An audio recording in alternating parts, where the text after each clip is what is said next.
Well done. Yeah.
Welcome, my friend. Thank you.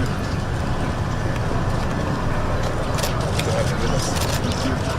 Sana, as we said. Please.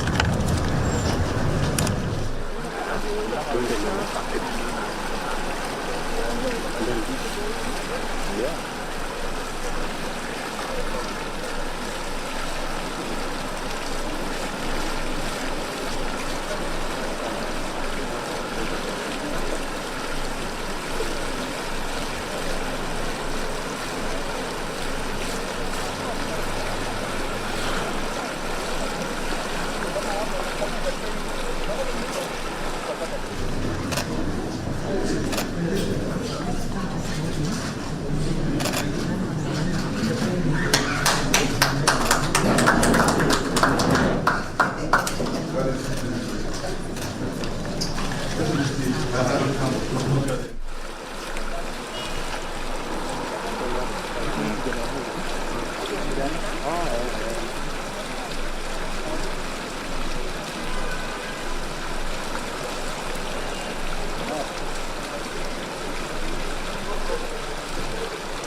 Excellency, before we get there, I want to see the two lions on your right and your left. Are the lions our animal? Yes. Because they're also in our coat of arms. And below the lions is our anthem. In English and in English. Once you unveil them,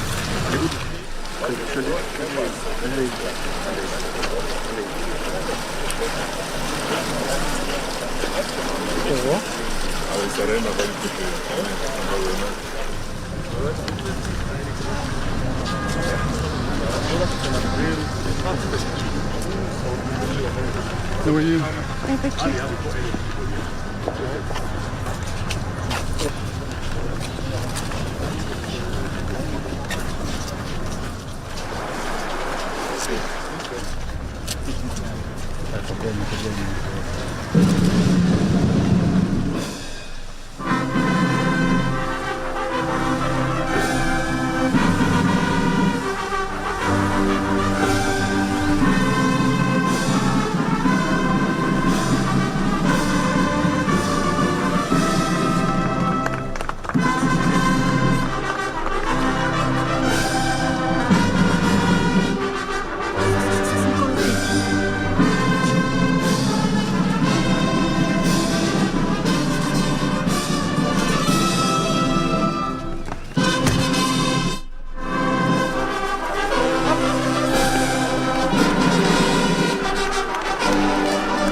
That's the work.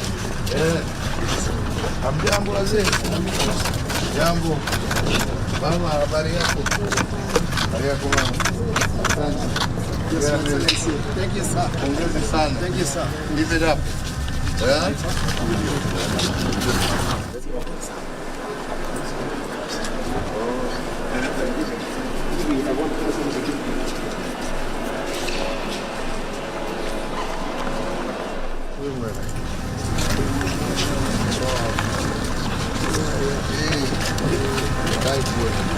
I don't know them well.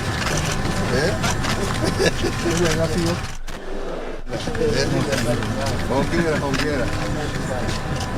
Pongezi sana. Umetoka vile ilikuwa. Now ready? Congratulations, my friend. And I promise you that I will deliver so. And you have. Yes, sir. Out of 9 months, they are very important. Well done. And I'm working with a team. Exactly. And we are comfortable doing this advance. We shall get together. Thank you, sir. And yet, I mean, it's sana. Niwewe kutengenezea sio wa familia. Ndio. Na tunakuomba uendelee hivyo hivyo. Asante sana. Lakini tungeuliza tu tafadhali, katika hii wakati yako unaitwa manyaka, mimi mtoto wa mama. Sasa ikiwezekana tu kwa unyenyekevu tutolee baba yetu kamili tafadhali.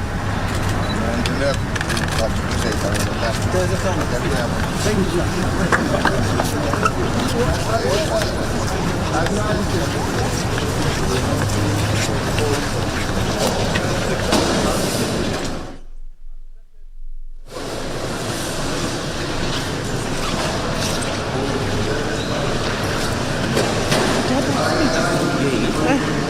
Ndio itatoka hiyo tamu full hii pia imeshakilia.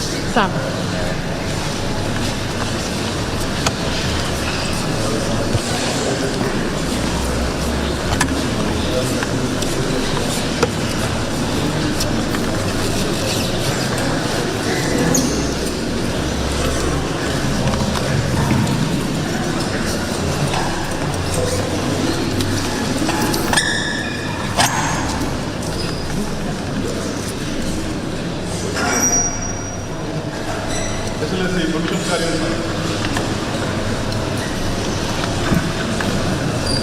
Your Excellencies, my name is Kanonopio.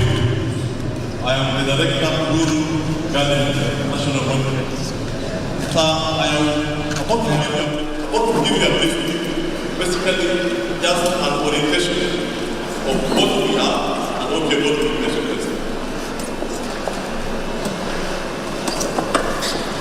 Excellency, Uhuru Kenyatta National Conference is a project on a 64-acre piece of land.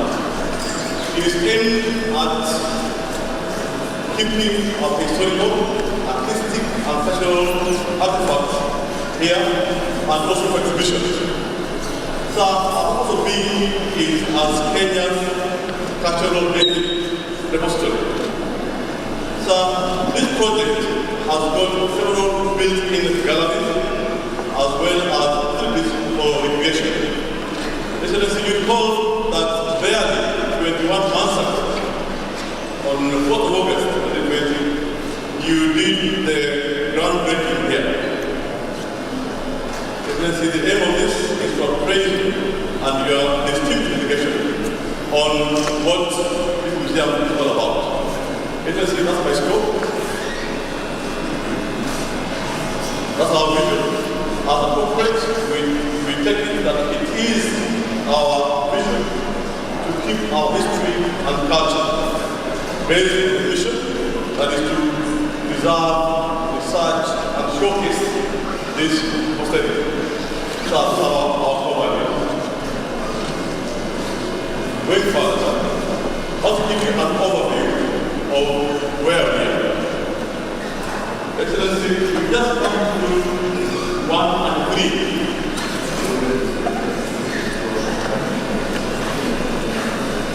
We come to 1 and 3, the hall of arrival.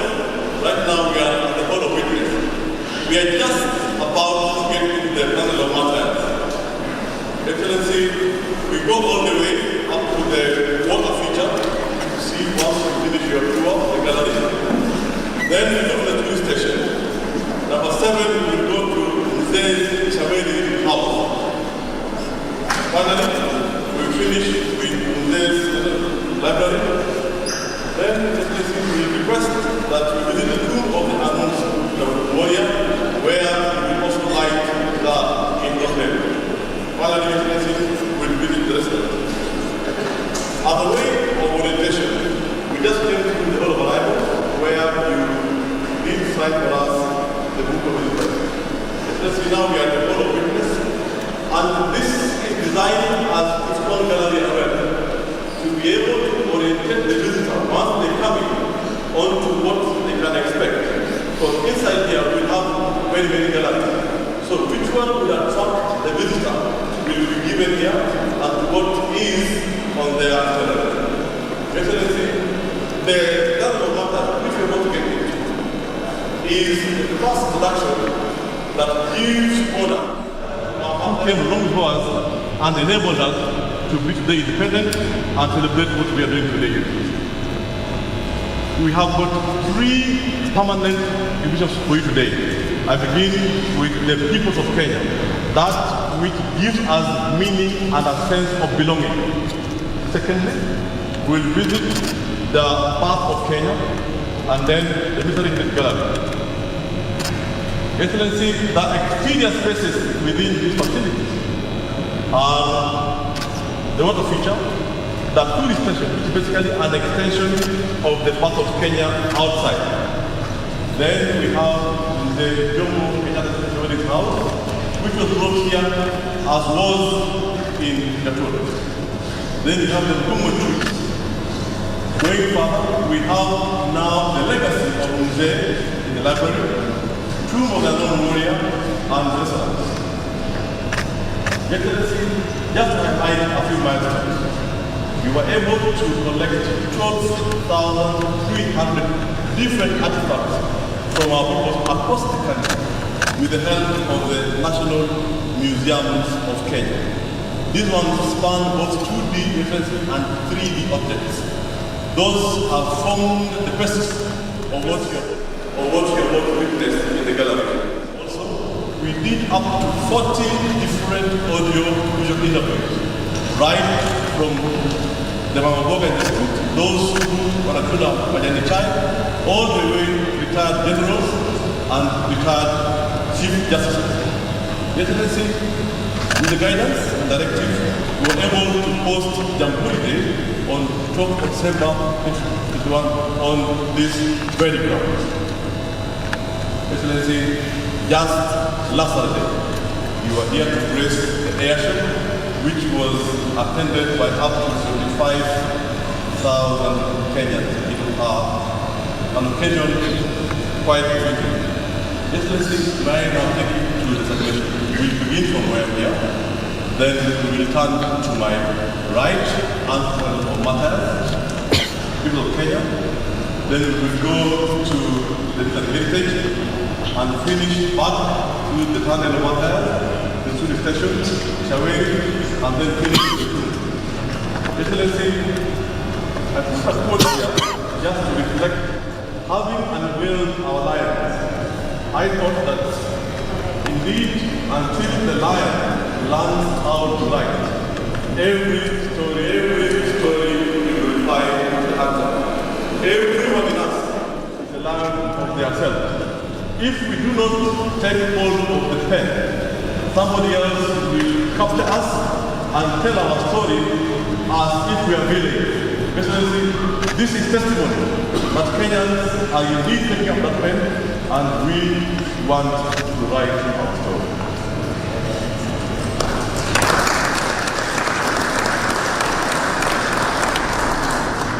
And then finally, I want to just take a few minutes to orientate you to our logo. This is the Uhuru Gardens logo. We have that motif of the Mugumo tree. The oka is the branches right in the trunk. Then the green is the motif of the branches. This is where we got our independence, and also where the first motif was planted. That motif here is here captured, but most importantly, is the shield in the middle of it, which is my coat of arms here, and also forms the inspiration around the whole main museum. Excellency, forget it.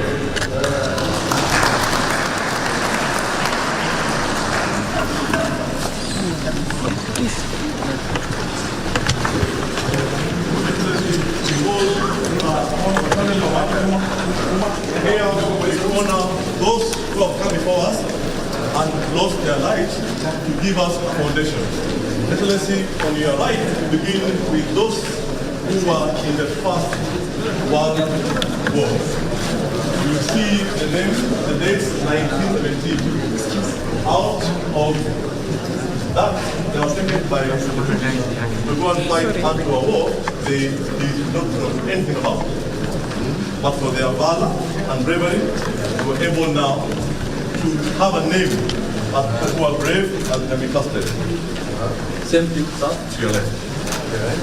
The thematic plan of this is to begin from the First World War, the Second World War here, then now as you transition down towards the Mau Mau. But most importantly, the tunnel is a metaphor that you're going through some dark period, but there's some light in the horizon. This 72-meter walk is to prepare you, as you honor the martyrs, that they need some hope and they are lost in vain. Definitely, we have about 2,900 days.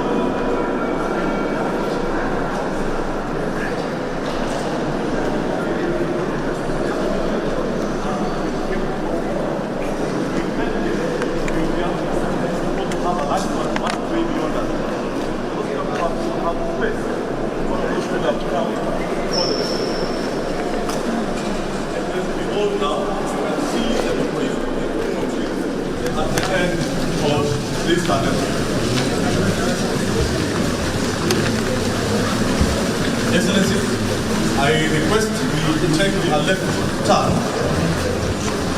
and prepare to go to the People's of Kenya Gallery. This way, please.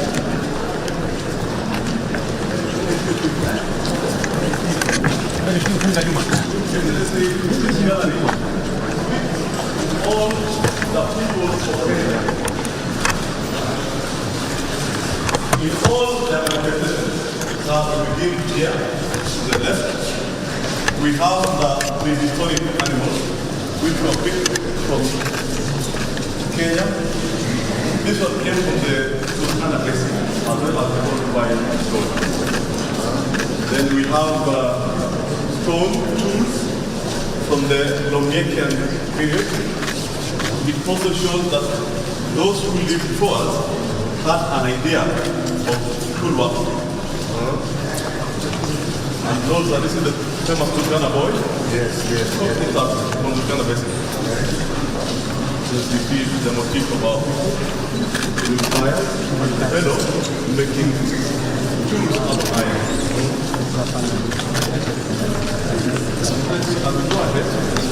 To your left you see a screen, which will always show different attributes of capture the audio. Yes, it's like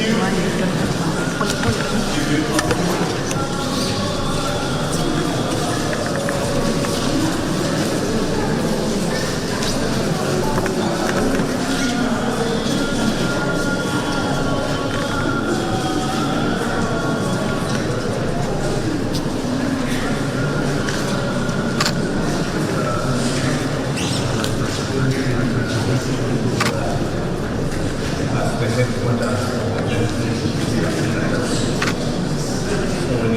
bankrupt and Kenya was declared a protectorate.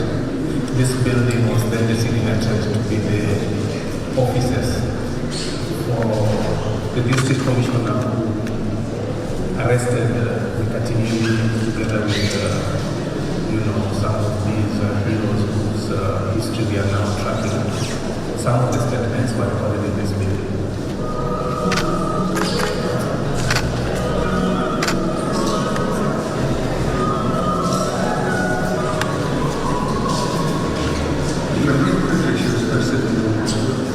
She was arrested on, I think, about 17th or so, November 1930, and within a week she was already in prison. A week or two. So this is 2 years later. They then actually disappeared and actually missing for several months. And strangely, they find their way back here. So you look through the history. I mean, the exact date of birth is not known, but it's suspected that it's anything between 1840 and 1860. So this would mean that by the time she's being arrested, she's anything between 50 and 60 years old. We couldn't know that we need to investigate this further. Let's see, we begin with this gallery to the left, where we celebrate our pastoralists. A lot of people still are harder.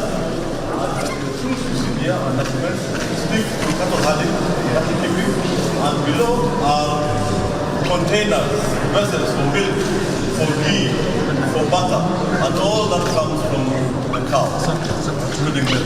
Then now we come to those who use the land, the farmers, see their food everywhere. And of course when you chill, you also do some small harvesting, as they shown there. So the fisher folk also do quite some business, and this is the tool they use in their fishing. This is from the Kukom, down the river, and then the fish collects, also the fishing nets. Excellency, we have got objectives here. We talk about leadership and the different symbols that speak into that. That spear, Excellency, is not fighting. It's a symbol of authority. Excellency, your famous military is here by installed and fully installed. Excellency, we go into adornment, also called our pambo, and the people are known for their beadworks. Wearing beadworks, we also speak to their artistry. All these beads have meanings. Now this is a Samburu one, very intricate finish. This one is made out of the tail of a giraffe. Very intricate gift from a Moran to the lady he wants to get healed. Excellency, you see a tunic from Kenya. You go along, you will see the influences from Ethiopia with that dress from the Gabra community. Finally, you have a bride. She looks like she's Indian, Pakistani, Asian. This is from the Baluchi of Mombasa. The Baluchi are a sub-tribe that came all the way as soldiers to Said and Zimbabwe Kashmir. They made home in Mombasa, and they've kept elements of their culture in this kind of format. Obviously now we come to recreation and entertainment. We have the format. Here we have the drum, we have the percussion, we have string instruments. Then we juxtapose that with the normal, modern day guitar here below. Excellency, the accordion, which now plays one vocal, also came from the British, but has been owned now by other wings. Excellency, we now have the bow game. The bow game is a very intricate game, because it's both mathematical and practical. You have this game?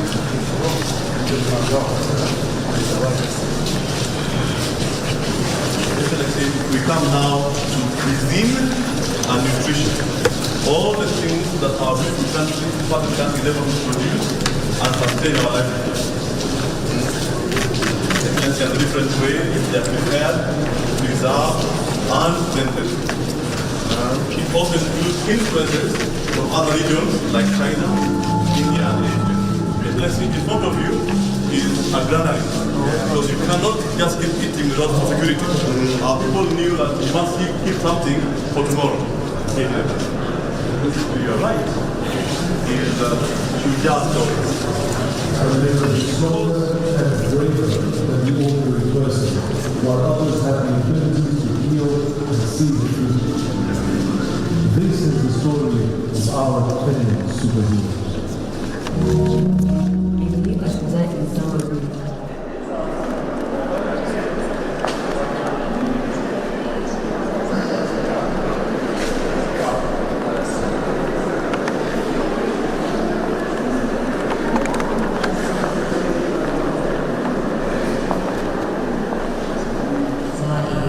being the strength and confidence to be able to lead a community, whether it's battle, whether it is when the colonialists came in, and also the ability of having maybe a supernatural power, something that no one else in that community has. People respect you are here, people come to you.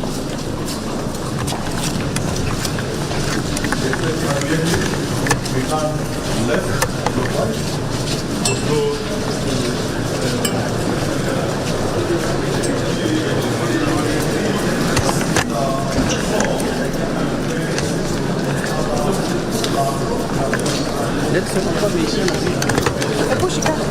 Weka tu polepole, weka tu polepole. Washikilia kamera. Naweka ile time apige.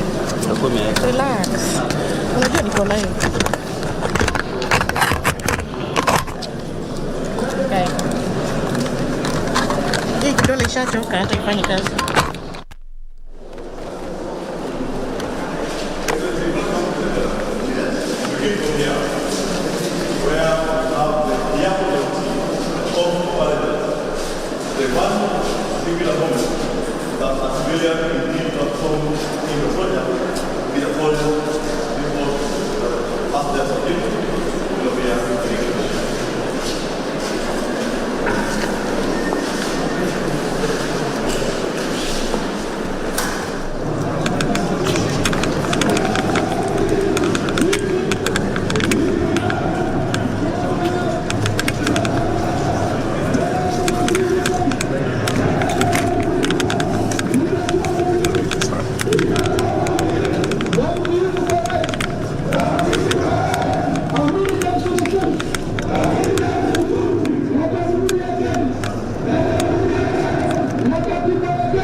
The fog of war is never clear. Here we celebrate the full spectrum of our defense forces. We have the military forces, we have the armor elements, we have the infantry, we have the mechanized infantry, we have the air force. Let us see in front of you, the Kenyan defense forces in full splendor. Right from our battles to our country. The state here is large. The general service in the Kenyan army, Kenyan forces.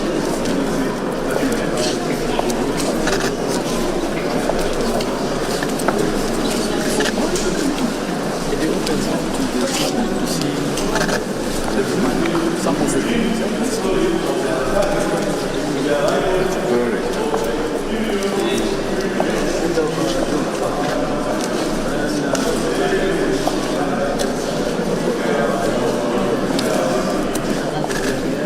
Very.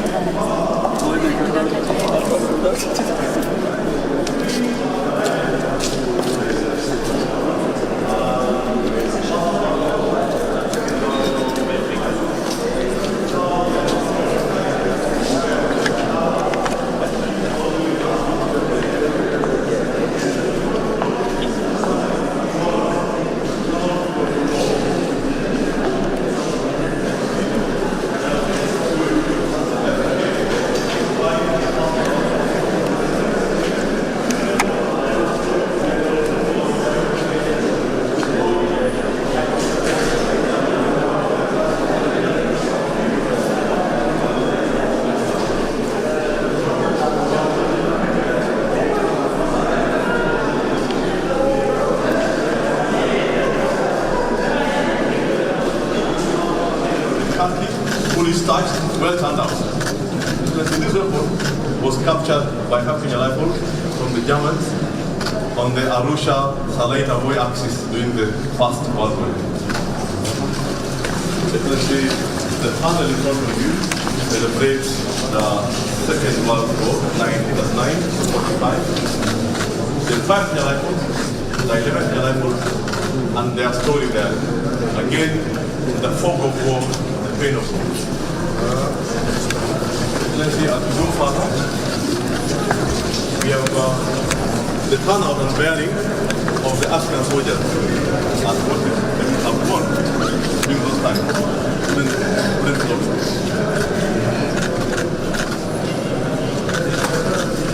Excellency, now introduce our warrior culture, the martial culture that saw our people being able to resist the white man. So this showcase speaks to the age-set system which endured, which informed that we had soldiers and warriors all time, a kind of fourth generation influence. Further ahead, you have command and leadership. Here we have simulated an elder who is actually a leader. You can see from his flavis. The flavis is made out of the tail of a wildebeest, and his kofia is made out of the skin of a Carbus monkey. Excellency, here we talk about the conduct of war, and we have the different items that people use to fight. Excellency, if I was fighting my neighbor and he just crossed onto my land for some reason, I would never carry a big weapon. I'd just carry a long one and tell him, look, this will be it. So it just shows the conduct of war and how we're able to both defend and offense. Further, we have the different tactics employed. Depending on the enemy and the quantum, you would have bigger shields, smaller shields, wider bladed spears, or thinner ones, depending on who you're fighting and where. Let us see, the showcase to your left speaks to technology. And here, it's not just the end product of the spear or the arm, but the work begins with selecting the ore, the right ore that has got the right quantity of iron and quality that the product would use to then produce all these tools. Let us see, we take now a transition, and I introduce you now to the modern KDM. Let's see, we begin with the Kenya Army. What you're seeing here are old weapons from our old doctrines, and we begin, Excellency, with what is here to my left. This used to be the most secure, more than any iPhone, more than any other encrypt you could have. It's called a Moscow. It's not been protected by events, now we use encrypt. Correct. So the thought of going back where we were, just to showcase where we've come from. This is Kenya Army parachute. This is Kenya Army Starlink for the officer then or before, 9mm. Excellency, before you go further to your life, Excellency, the life of an officer begins as a second lieutenant with only one thing. With discipline, endurance, education, training, and a bit of faith, you may get up there and be the only one to be able to carry the scimitar. Yes. The scimitar is only carried by the Chief of Defense Forces. Yes. Excellency, here we have the Army, the Air Force, and the Navy, and the journey how we can take you to get up there. And to your left, we have our current commanders and CDS. Very good. Your left is the Kenya Air Force battle. Most important here, is the contrast put here. So this is a Martin Baker ejection seat, one of the most respected seats for ejection for fighter pilots. This one, you eject at zero level in the case of an emergency. And let's see, covering that frame on the flip side is a firefighter on wheels, fire fiction wheels. And let's see, you may fly at Mach 3, you may fly at whatever speed, but the smallest thing that man first invented, fire, can bring you down. So we take safety in the Air Force very, very seriously. So this is an anti-issue for the fighter pilots. Excellency, we finish this panel with the Kenyan Navy. Flank to the left and right with 76 millimeters. Yes. All the way up to the Kenyan Navy ship Mamba Boy and the Kenyan Navy ship Simba Boy. Excellency, in the water, you can't be confined. So the only way you're confined, if you have a slight indiscretion, is with this. So you are restrained with it on your foot, so that you can't dive, and if you dive, you sink. So you're confined only to that ship. Excellency, this is a showcase now of our women in defense and what they do within the defense forces. Excellency, we have KDF in its budget internally, as sanctioned by Parliament from time to time, support. Excellency, this showcase displays Shifter campaign. The first ever campaign we went out of. Later on we did have the Lineage campaign. What you're seeing here, you can see are weapons captured from the opposing forces. Just a few collections of our divination. Let's see, I request the light. Let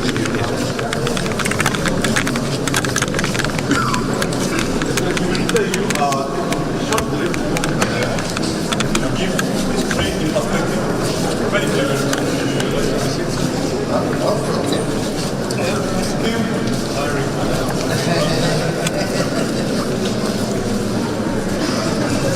After 1 year of independence, the government, under the leadership of President Uhuru Kenyatta, was formed under a small clique of British officers, and some Kenyans were recruited and trained basically like any others.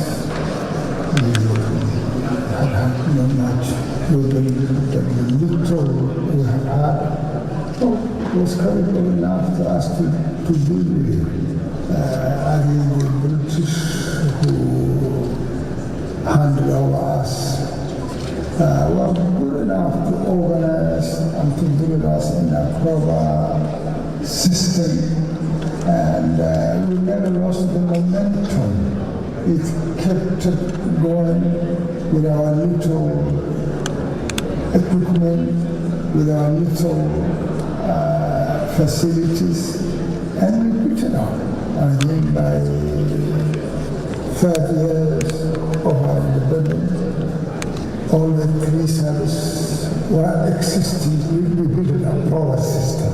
Whichever little we were, our recruitment, our training was up proper.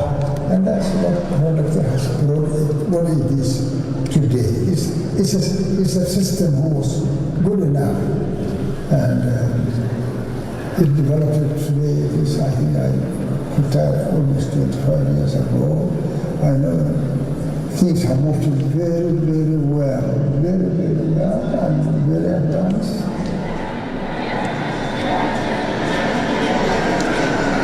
I think the challenges today is enormous because, there are lots of threats. It's not only, dealing with an enemy which is very, very, unpredictable. Warfare today in the region, in our country, and in Africa, or anywhere in the world is completely different. And, the mode of dealing with such kind of challenge is probably 20-fold than my time. I remember when I went to the northeastern province, the soldiers, including myself, we were carrying weapons that were, if you talk about it today, like Mark IV was the rifle, the main fighting rifle. It's a rifle that, you cock it once, and then you shoot, and then you cock it again, and then you shoot. Now you imagine when the shifters, they themselves, the shifters, had the Soviet, weapons, which would, shoot at us, Well, we had this kind of thing. But anyway, the army realized that we needed, better weapons.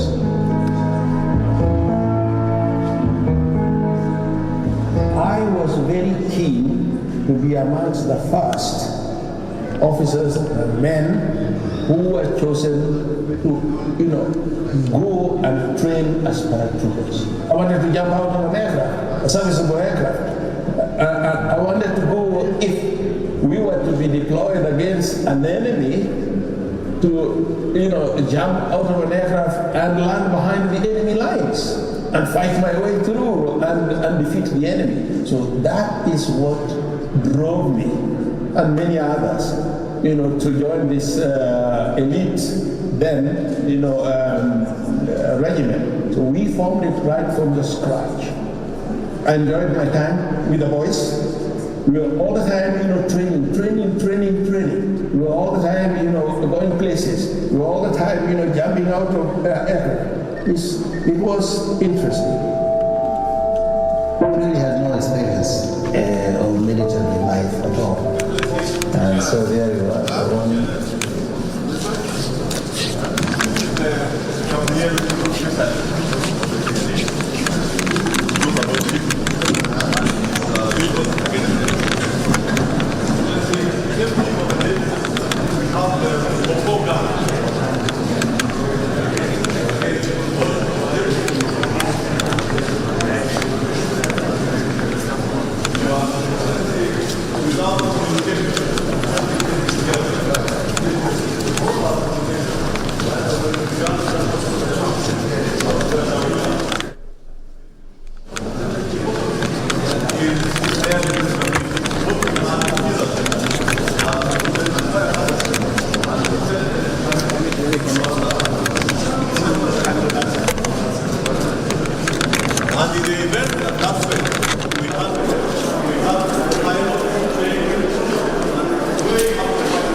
Excellency, what we have here is short PT. Everybody, even officers, begin training like that, in shorts and pin tops with these shoes. As you graduate, gradually, into trousers, battle order, and different boots. Excellency, the highest ranking in the army is a Lieutenant General, and here is how he is turned out in red tunic.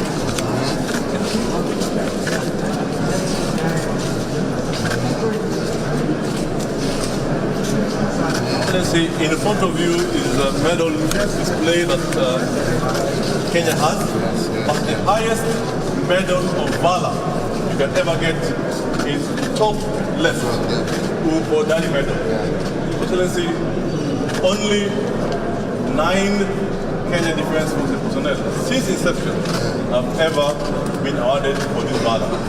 Their names are enshrined where you will find them in the tomb of the unknown warrior, except the living one, General Mahmoud Mohammed. Yes. When he was a brigadier. Excellency, we go to the Air Force panel. Again, the replica of what we saw with the army, but now just showing the different clothes, attires of the Air Force over time. The key here is the flying suit that the student who goes to fly that aircraft begins from. They give him that flying suit and this watch for student ab initio from the start. And let's see, the next panel is the Kenya Navy panel. Again, the same progression. The Navy usually is very well turned out in black or navy blue, and here it is. The different badges and signs that the Navy has in terms of skills, trades, and capabilities for both the men and the officers. Let's see, I request we turn to the left and see Kenya Defense Forces in peace support operations. Excellency, this speaks for itself. Where we've been, I will not allude it because just 2 days ago we were celebrating SIM. Correct.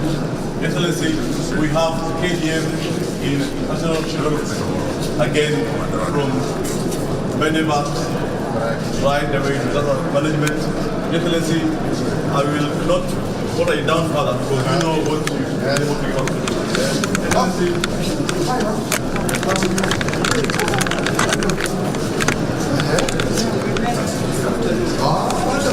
Excellency, when you're here, we want you to leave with the last post. Excellency, I request you stop for 2 minutes. Just celebrate and reflect on the last post.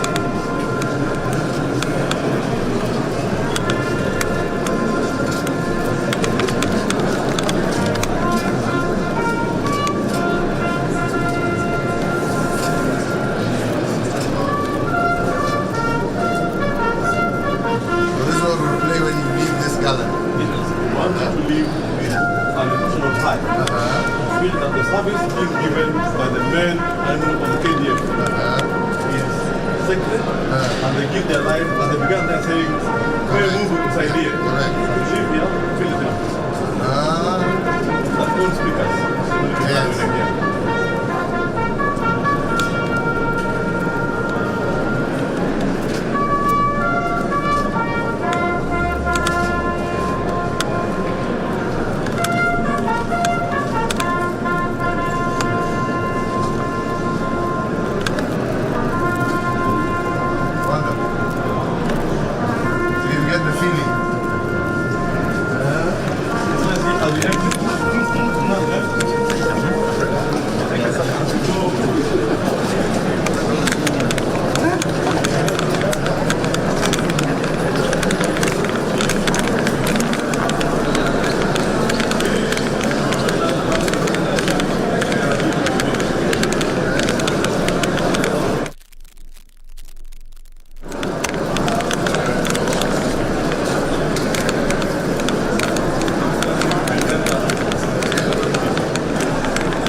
This flag that the sun would never set on the British Empire.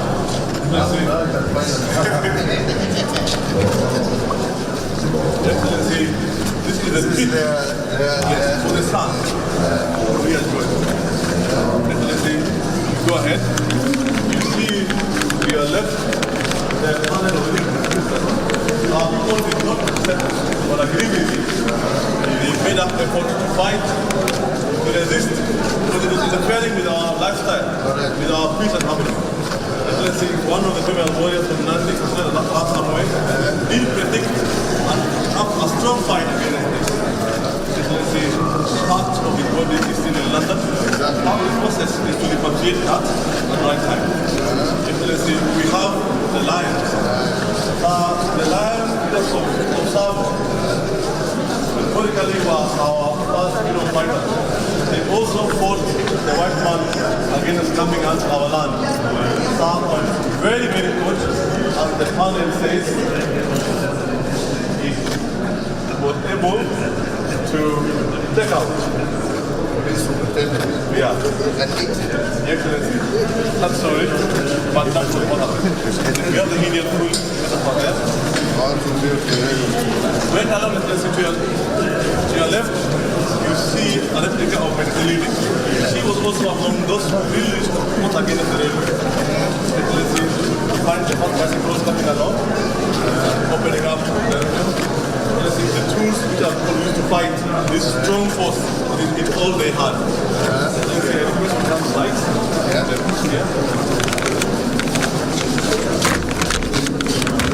Excellency, the father is to your left. I'm telling on this screen we have running commentaries about this new That tax in 1901 left no doubt that the colonial government would go to any length to help their own achieve their desired goals. Despite the loss of land, the payment of tax meant that Africans would be compelled to work so as to earn cash for the levy or be subjected to forced labor. In this connection, African reserves became an easy target for the provision of cheap labor.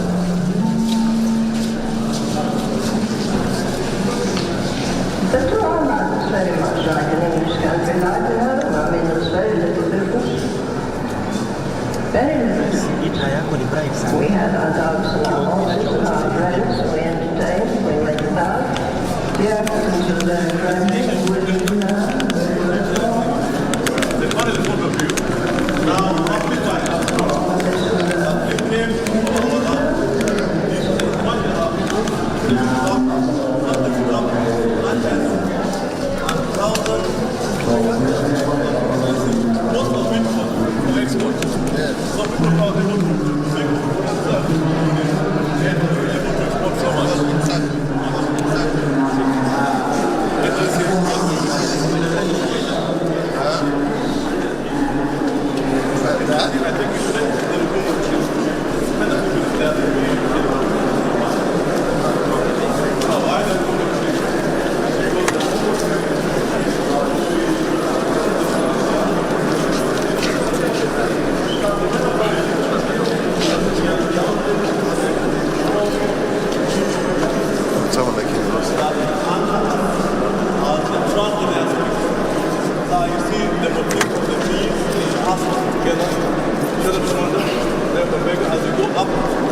No.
Karanja. Nataka shot za hii place wazima. Enda ujiposition mahali.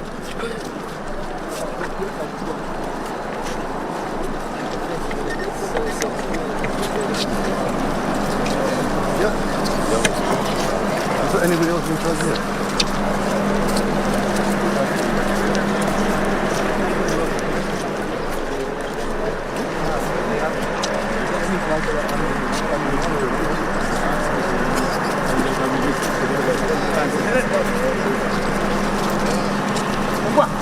How are you doing, my friend?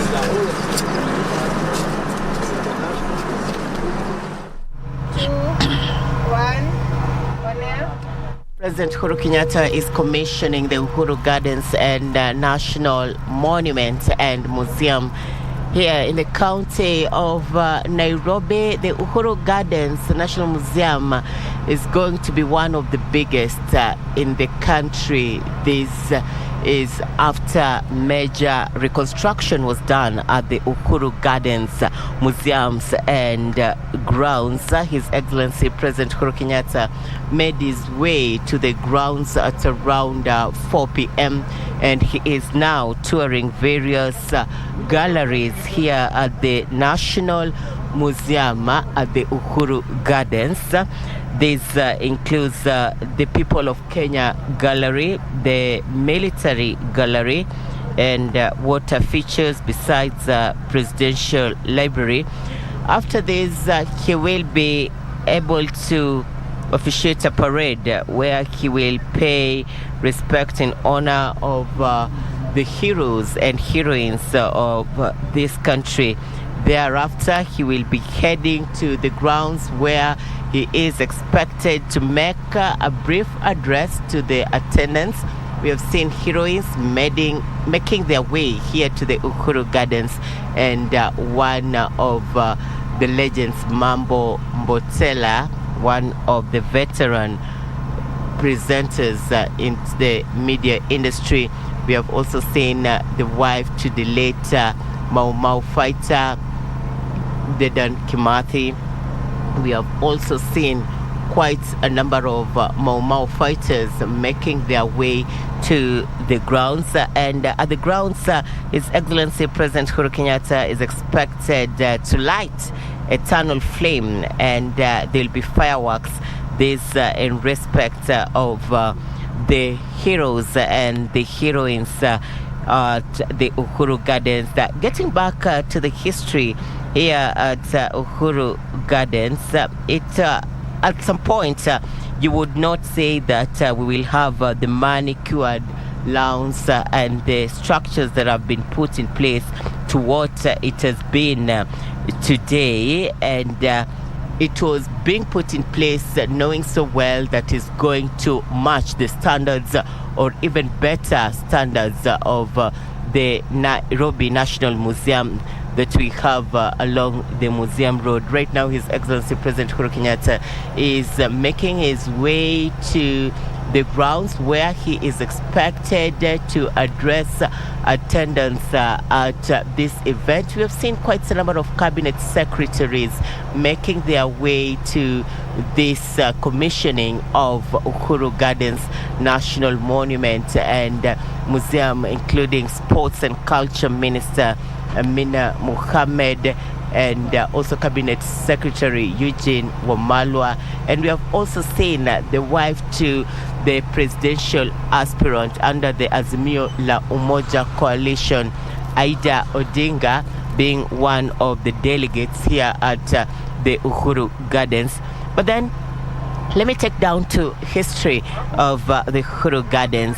This as it's looking forward to be one of the largest memorial park, and it will be having rich history that will be of much benefit, especially to the children and the country at large.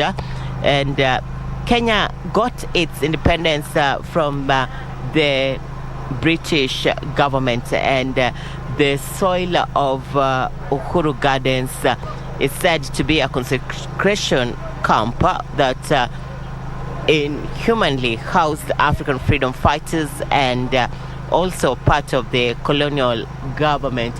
And perhaps that is why the government thought of renewing this place, making it a better destination, not only for holding events, but also to help those people who will want to understand the history of Kenya on the benefits of having these grounds. And what do we have inside the new museum that is being commissioned today by His Excellency President Uhuru Kenyatta? We are having the military gallery, where people will be going to understand when did the military come to place, and how has the machinery in the industry changed from one to another. Right now we are in the 21st century. Are we up to date? Those are some of the questions that many people will be asking whenever they visit the Uhuru Gardens Museum. Also, there is a train that was pulled from the railway station to the Uhuru Gardens Museum, perhaps to let those children, especially who will be interested in understanding the history of locomotives in the country up to where we are right now, and it will be very interesting for them and also a benefit to their growth in the education levels. Now, inside the museum, there will also be a tunnel of martyrs, the tomb of unknown warrior, the heroes of Mau Mau fighters who ensured that we got independence today, what we enjoy.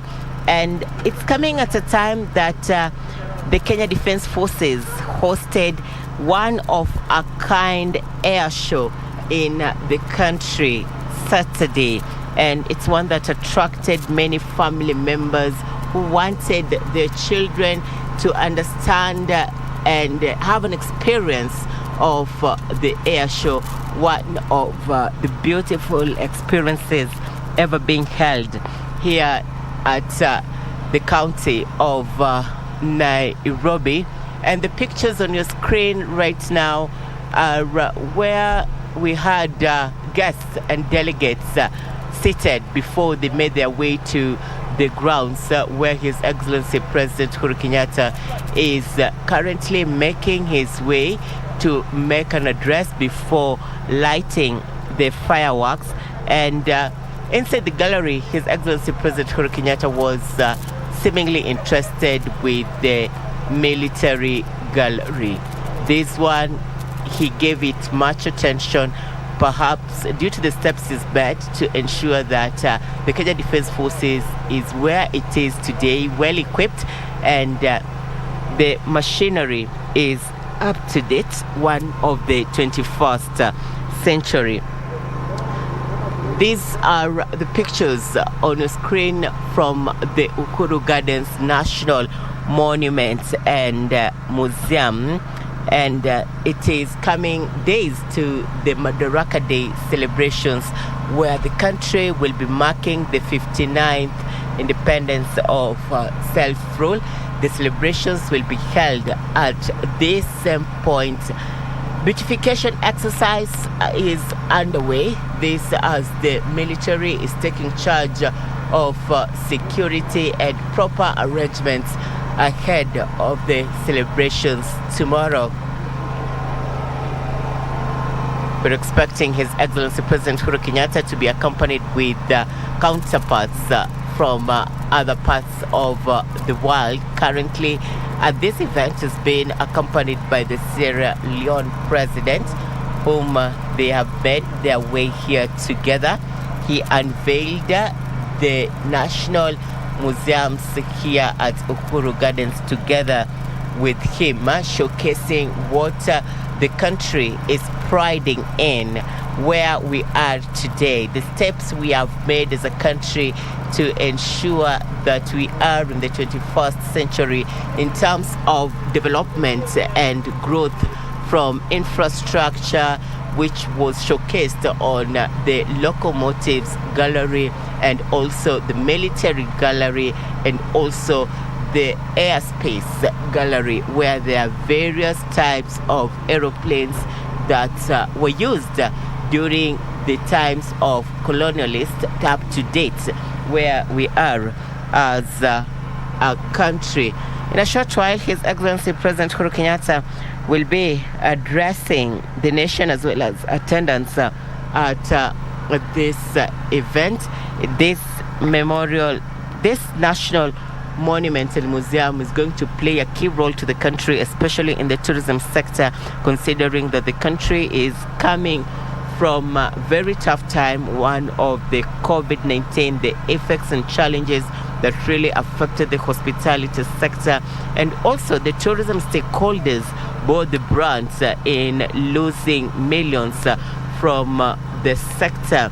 But going forward, this will not only be open for the public, but any other visitor who would want to come and have a look at the museum and also perhaps enjoy the manicured lawns here at the Uhuru Gardens. And as the skies turn darker, it gets more beautiful owing to the lights that have been put here at the Uhuru Gardens, and water fountains around the museum would make one want to come back again and again. This is just a part of the Uhuru Gardens grounds, the podium where most of the events normally take place, and that is where we first had delegates seated before they made their way to the grounds, where we're expecting His Excellency also to officiate a parade which will be undertaken by the military before he makes an address. This ahead of the display of fireworks and acknowledging of the heroes and heroines. As I mentioned earlier, we have also seen one of the legends in the media industry, Leonard Mama Botella. We have seen the wife to the late Mama warrior Dedan Kimathi making their way here one by one. A number of cabinet secretaries made their way early enough before His Excellency President Uhuru Kenyatta made his way to this destination. Well, the pictures on the screen are coming to you live from the Uhuru Gardens National Monument and Museum. And back to the impact that these gardens will have to the country, not only to residents in the city, but also those ones outside the county. They'll be able to come and see these beautiful sculptures that have been put here, and we have been able to go through a documentary that was put together during the construction of this museum. One of very interesting piece on why they settled on Uhuru Gardens. We were able to see a narration by Mama Ngina Kenyatta saying that they used to have a home around this area, and it was very memorable and historic, especially for those people who are very active in the development of the country and ensuring unity in the country during that time under the leadership of the founder of this country, Mzee Jomo Kenyatta. And it was not the only episode that we were able to see. The attendants at this event were also able to be showcased how the artifacts were put piece by piece to where it is today, one of the historic grounds that will be tomorrow hosting the 59th Madaraka Day celebrations. I would say milestones have been made not only in the tourism sector but also in the development agenda under the Big Four agenda of His Excellency President Uhuru Kenyatta. When he came to power, he had issues that he wants to prioritize. Besides health, he wanted to ensure better growth and improved development, especially on infrastructure, and also create employment. And this is one of the areas that hundreds of people will be able to get employment and also have livelihoods that will support other families back home.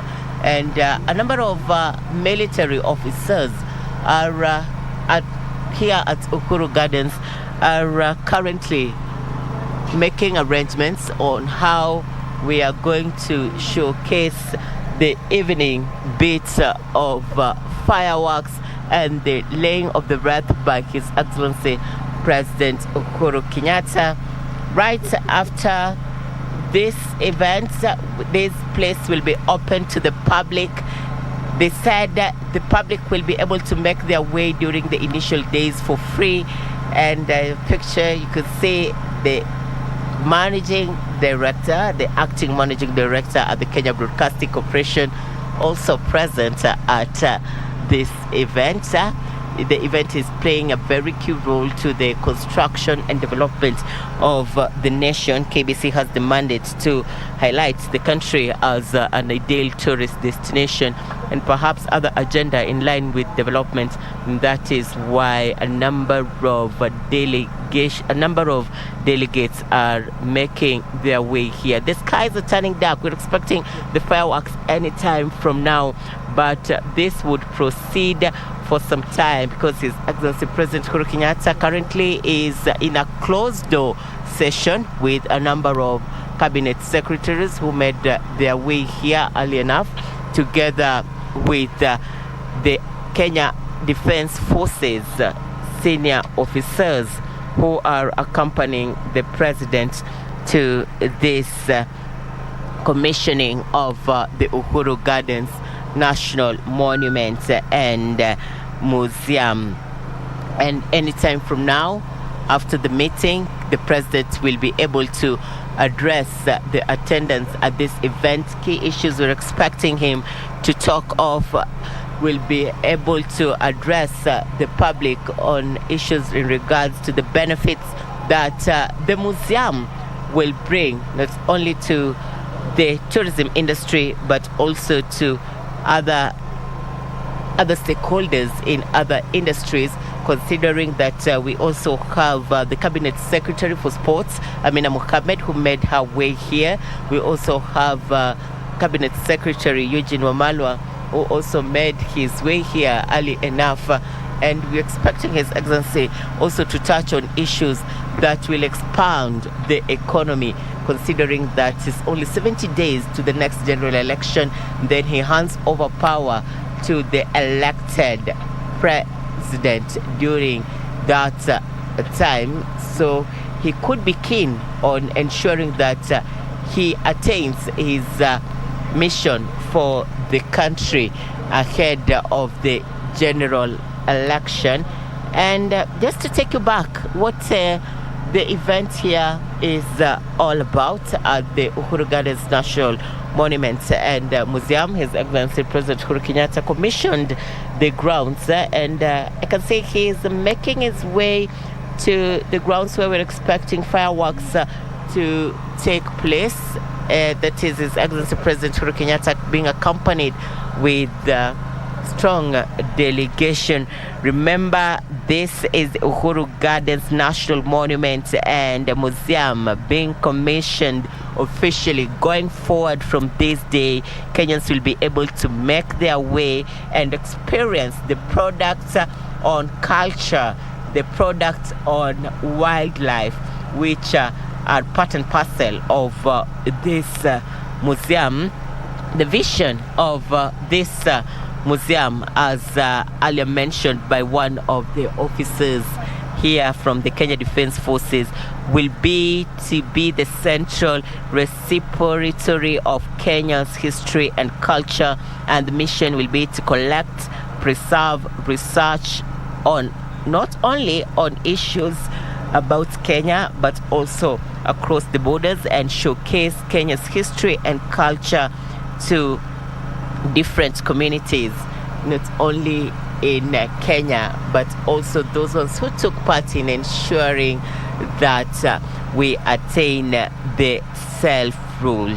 And core values will be integrity, innovativeness, accountability, and inclusiveness, bringing Kenyans together to ensure they are united to prosperity.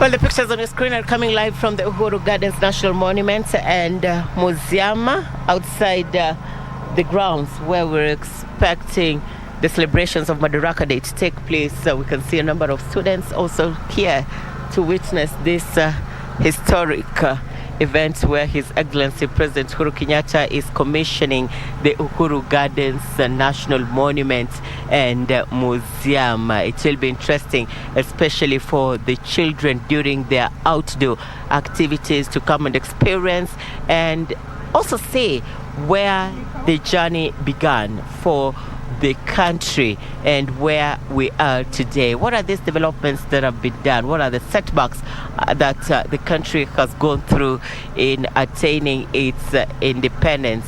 And here we are celebrating the 59th Madaraka Day celebrations tomorrow. We're expecting hundreds of students to make their way here. These are thousands of adults will also be making their way here to commemorate the 59th Madaraka Day celebrations. The pictures on your screen are for a number of visitors who have made their way to witness this event. Right there is where His Excellency President Uhuru Kenyatta will be making his way to make an address, perhaps a brief one, considering that it was the commissioning of the National Monument and Museum that made this delegation to come this side of the city, and sector that is going to flourish, especially in the tourism concerns.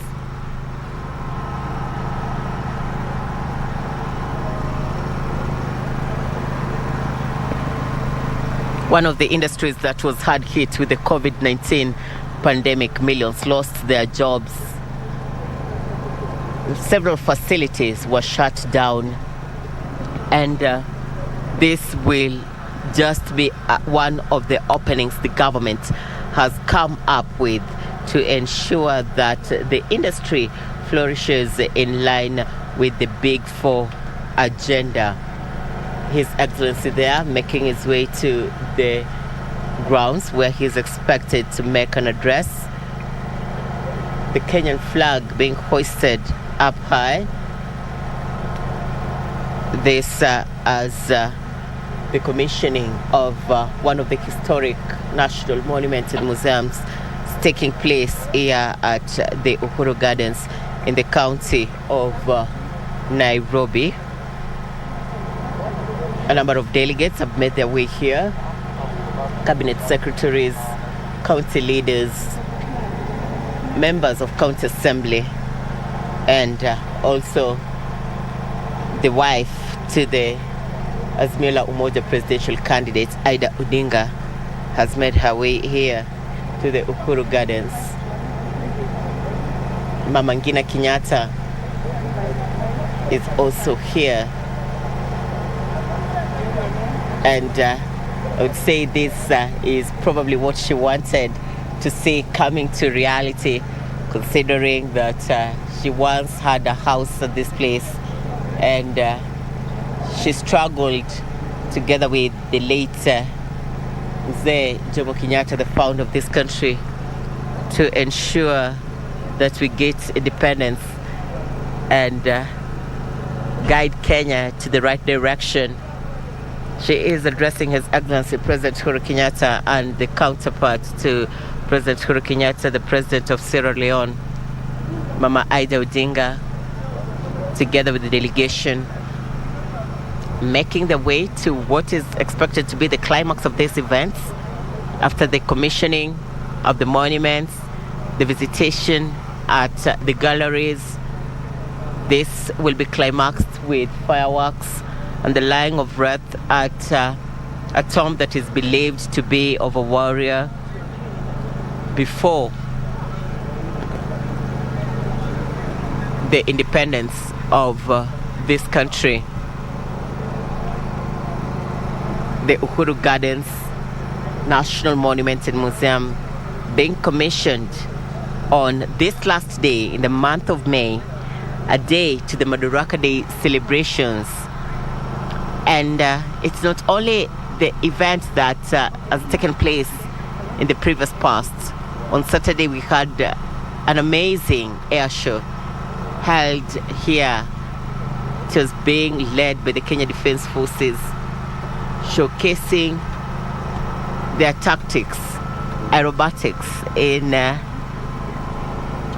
times of war, and what many Kenyans wanted to see in reality. Mama Ida Odinga, together with Mama Ngina, in the house that used to be a home for the late Mzee Jomo Kenyatta and the family, right here at Uhuru Gardens in the county of Nairobi. Mama Ngina was able earlier to show us the room that was meant for Mohoko and the sitting President Uhuru Kenyatta. She said one of the rooms was meant for the boys, the other room was meant for the girls. So the sister siblings of His Excellency President Uhuru Kenyatta would occupy one of the rooms. And she's excited that finally the country has a place where the generations to come can learn of a history about the country, the warriors that fought for the independence of this country, and where they got the freedom they are enjoying today.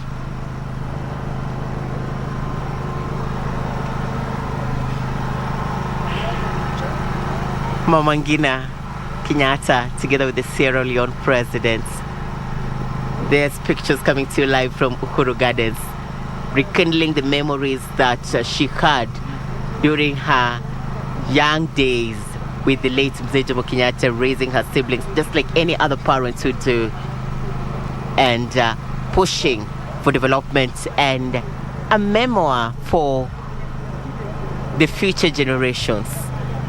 Where did we start from? How did we attain independence? Who was the first president of this country? What are the developments done to where we are today? Mama Ngina being accompanied by the Azimio la Umoja presidential aspirant's wife, Ida Odinga, here at the Uhuru Gardens in the county of Nairobi, after His Excellency President Uhuru Kenyatta commissioned the National Monument and Museum. An exciting experience, positive move for the country, not only to create employment, but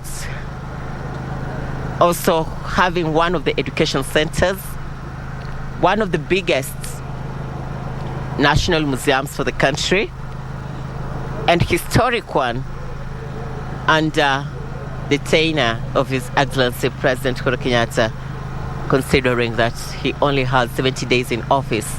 This as the country will be heading to the next general election.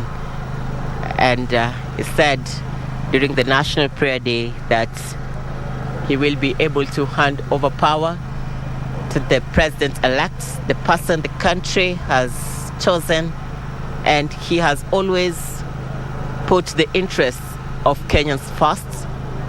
He urged Kenyans to be peaceful and ensure we conduct elections in a peaceful manner. This as we hope for a better future, better leadership. That is the motorcade for a number of delegates here. And right there is where we're expecting His Excellency President Uhuru Kenyatta to go and lit the fireworks. But at the moment, he is at the house where he was raised up partly. This as the founder of this country, the late Mzee Jomo Kenyatta, used to have a home in this part of the city. And Mama Aida Odinga is accompanying Mama Ngina Kenyatta in a tour where His Excellency President Uhuru Kenyatta is with his counterpart from Sierra Leone. And they are happy to see what has come to reality today. The commissioning of Uhuru Gardens National Monument and Museum, one that has a military garden, one that has a military gallery, one that has manicured lawns, one that has a transport gallery, taking Kenyans back to where we started with the locomotives to where we are right now. And going forward, perhaps we'll be able to bring another one where we will be during that time in terms of transport. But a number of Kenyans that have been able to talk to during my stay here at the Uhuru Gardens, allowing developments being done by the sitting government. They have appreciated the infrastructure bit of development in the country.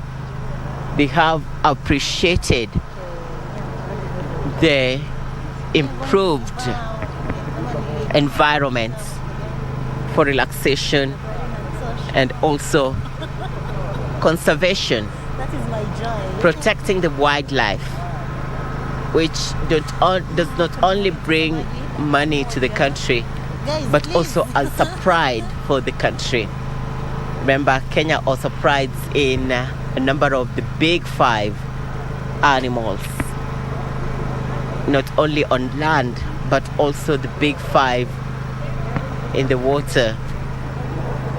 And this will go down to history as one of the newest products in the tourism industry, creating job opportunities and a sight to behold, bringing more tourists to Kenya. And for this, in the county of Nairobi, a beautiful gallery, beautiful monument, a beautiful museum here in the county of Nairobi along the Langata Road. The picturesque at night is arguably beautiful. The lights are up. The flags are still being hoisted, perhaps due to the celebrations scheduled for tomorrow, which will be held here by His Excellency President Uhuru Kenyatta. And we're expecting thousands of people to make their way here, not only for the celebrations, but also to have an experience of what was commissioned today. We have a waterfront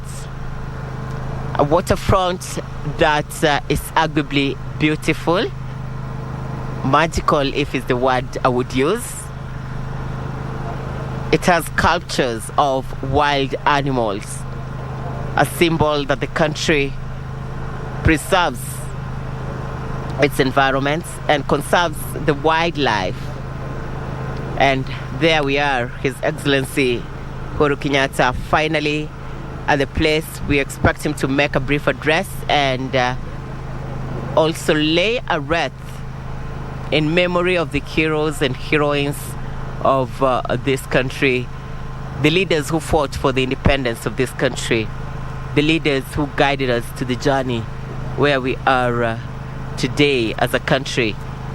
This coming a day to the celebration of the 59th Madaraka Day celebrations, which will be marked here, and His Excellency President Uhuru Kenyatta is the one who will be officiating that major event.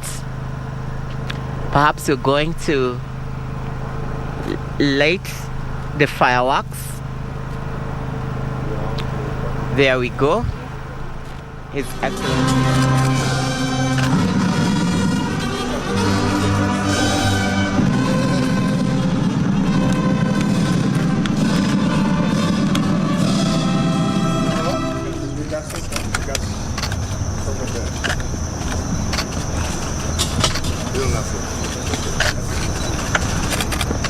Thank you very much, Your Excellency. Just keep it on, sir.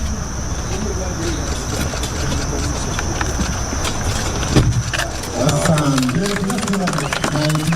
Awesome. The visible himself, the eternal flame continues to present the heroes who have fallen in the defense of our motherland, Your Excellency. And Pilgrim's presence also symbolizes the young heroes of our nation. Your Excellency, sir, we will now proceed to the change of the guard. We will now proceed to the laying of the wreath.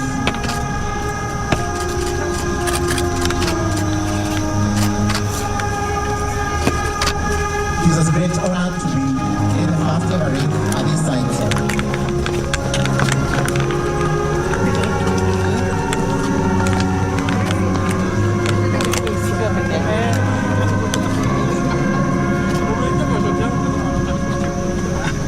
Your Excellency, sir, will now proceed the change of the guard, which takes place immediately after the lighting of the wreath. I'm kindly requesting that we give some space for a guard that will be changing shortly. Let's kindly clear. Thank you very much.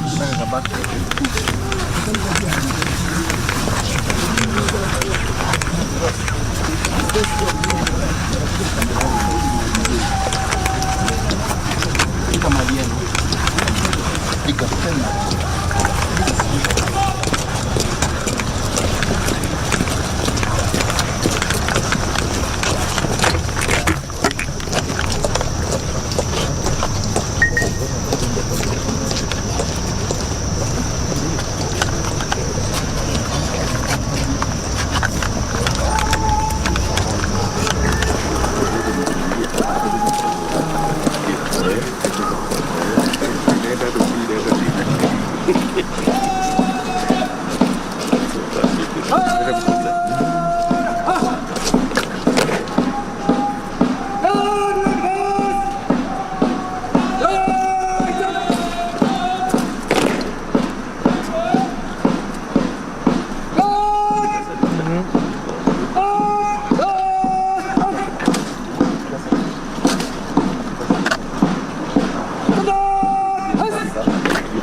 By the road!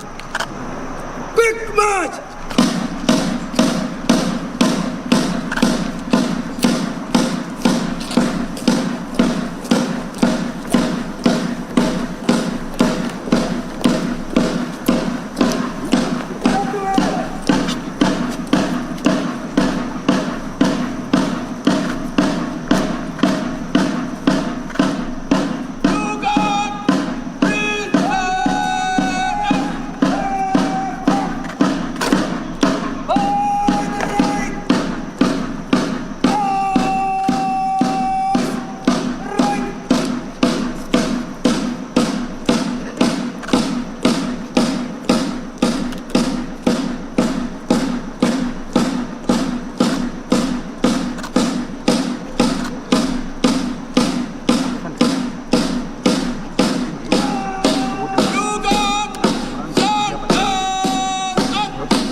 Thank you very much, Your Excellency. The Guard will continue to keep watch at this storm. Your Excellency, sir, will now proceed to plant a ceremonial tree. For guests, we kindly request that we get into the Hall of Remembrance to await His Excellency. Your Excellency, sir. The hall is to my left. You're welcome this way, please. Kindly. Karibuni. Karibuni, you're all welcome.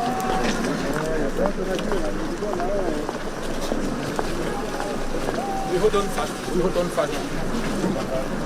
We hold on fast for a seat. Nasema tupate tumekaa.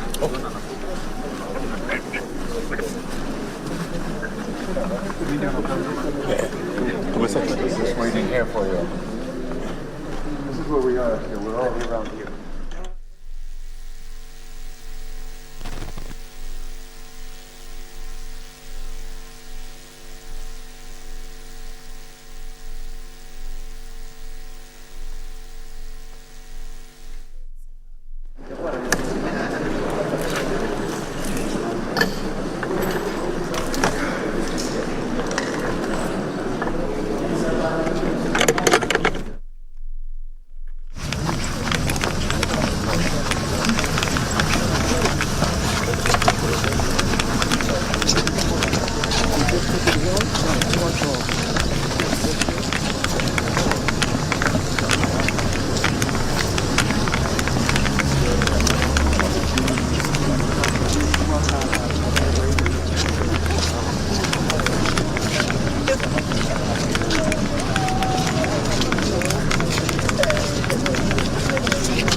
The commissioning of the Uhuru Gardens National Monument and Museum underway at the Uhuru Gardens in the county of Nairobi. His Excellency President Uhuru Kenyatta has officiated a parade here at the Uhuru Gardens, which was being conducted by the Kenya Army. Thereafter, he planted a tree in memory of this special day, the commissioning of one of the historic Uhuru Gardens National Monument and Museum. This coming a day to the celebrations of Madaraka Day. The country will be marking the 59th self-rule tomorrow, and the celebrations are expected to take place on this ground. It is important to note that these gardens played a key role in the independence of this country. The pictures on the screen are where the delegates are seated waiting for the address of His Excellency President Uhuru Kenyatta, who made his way to these grounds to commission the Uhuru Gardens National Monument and Museum, which was closed for reconstruction for about a year or so. And he is accompanied by his counterparts from Sierra Leone and also a number of delegates, right from the cabinet secretaries to national leaders. Mama Ngina Kenyatta is also present, the wife to Azimio la Umoja presidential candidate Raila Odinga. Mama Aida Odinga is also present here. And this is going down to history as one of the best destination, especially for school-going children who have also made their way here from a number of institutions. The gardens were officially declared a national monument in 1966. This is because of their historical importance, and it is important to note that this Uhuru Gardens was Kenya's birthplace. This is where the first Kenyan flag was first raised, and thus making the very first year of independence in 1963. That was on 12th of December 1963. And tomorrow we will be celebrating the 59th Madaraka Day celebrations. It's an event that will be held on these same grounds, rekindling the memories. Earlier on, we had His Excellency President Uhuru Kenyatta making a tour at the museum, and we were able to showcase a number of galleries, including the Pictorials Gallery, the Military Gallery, and also the Locomotives Gallery, which will play a key role to school-going children and also the future generation that would want to understand where this country started its journey to independence. How did we get ourselves from the British government to where we are today? How has the development speed taken place? And it's going to be very historical also to the family of Mama Ngina Kenyatta. This as Mzee Jomo Kenyatta also had a house here during his stay after the struggle of independence, and he would once in a while have a meeting with Mau Mau warriors who visited the area, and We are now going to where His Excellency President Uhuru Kenyatta is set to address attendance to this major event, one of the historical destinations in the country. The Mau Maus were enumerated. The declassified information that we got through the cabinet members also stated that the celebration for the freedom should be in a specific place where the freedom fighters would feel this is now the place where we are going to enjoy our freedom after a long period of humiliation. 1963 marked a very important time of coming together of the peoples of Kenya, the unity that had been disrupted by the colonialism. It was agreed that it was not going to be so difficult to create a nation out of these diverse groups which had been exacerbated by colonialism, the principle of divide and rule.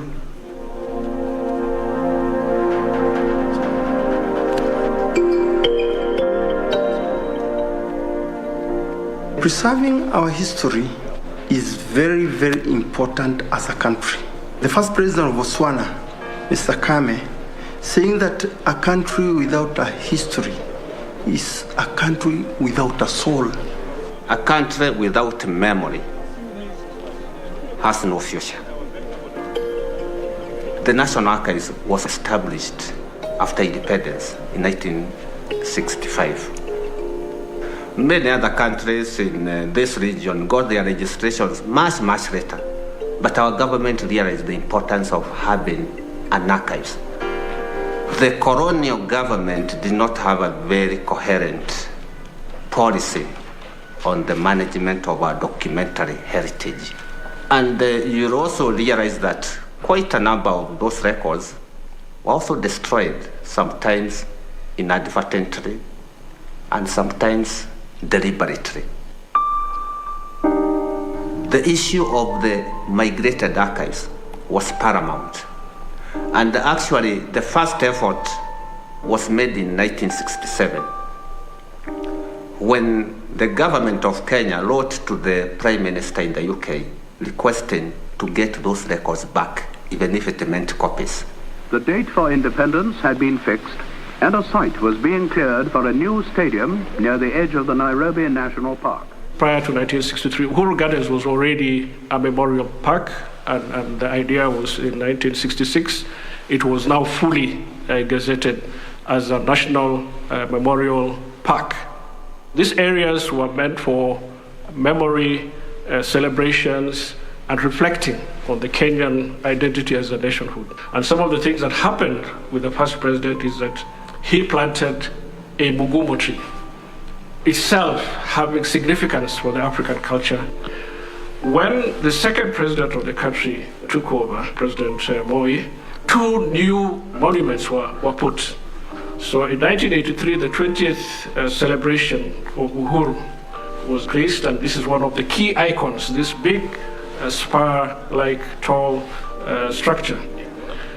5 years later, the 25-year monument was put, which is really a very nicely built water fountain with lighting, part of history of the Kenya being explained in there. In 1997, towards December, the whole place was re-gazetted. The 65 acres of the Uhuru Gardens was then re-gazetted as national monument until 2003, when the National Museums of Kenya was undergoing a major reform, including reforming its own legislation that put up the National Museums of Kenya. And at that time, the third president of the country, His Excellency Mwai Kibaki, had taken over. And they were very keen on the history, and they were very keen on sites and monuments, and most importantly, they were very keen on honoring the national heroes and heroines. From the task force report, we put up a cabinet memorandum and a policy paper and a draft bill on how heroes and heroines should be honored. When the 2010 Constitution was unveiled, after the first sentence that honors and acknowledges the supremacy of God, the Almighty, the next actually statement in that preamble is that we are honoring those who struggled heroically for the freedom of this country. And then it says we honor again the diversity of the cultures, religion of the people of Kenya. And then finally, respecting the environment of the country. Down the line, the National Museums of Kenya Heritage Act also came into being. That gives a lot of strength to the government and the people of Kenya to take care of their national heritage. Finally, the national heroes and heroines, which was approved during President Mwai Kibaki's time, became an act of parliament in 2014 during the fourth president's Uhuru Kenyatta's regime. The 50th anniversary was actually celebrated on these grounds, and His Excellency President Uhuru Kenyatta addressed the nation from the Uhuru Gardens at midnight, where now Kenya at 50 was celebrated, and he gave further directions that this memorial park needs to be built. We have been extremely fortunate to be entrusted really to be part of this process for the last 10 years of transforming this hugely significant place into a modern, into a 21st century civic district that celebrates every facet of our being as the Kenyan people.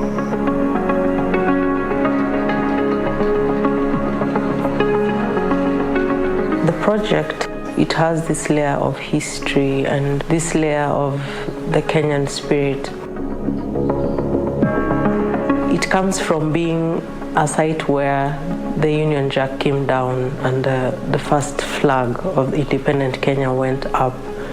So from this history and from subsequent significant moments like those, it becomes not just a park, but something with a higher responsibility. You're designing for people to appreciate where they came from, what their stories are, but you're also trying to do it somewhat in their voice, in our own voice as Kenyans. Some of our history has been quite difficult and quite painful. I think that acknowledgement is that first step to reconciling with this all and trying to build, a better day tomorrow. The bit that really connects to our history quite significantly is the landscape exhibition. So the landscape exhibition is a series of installations with quite a bit of artistic license. We're having a series of artists work on these installations, and each installation delves a bit into a certain aspect of our history, us as a people, or connection to the struggle, connection to independence, or a connection to even our current culture and how it's tied to our pre-colonial culture.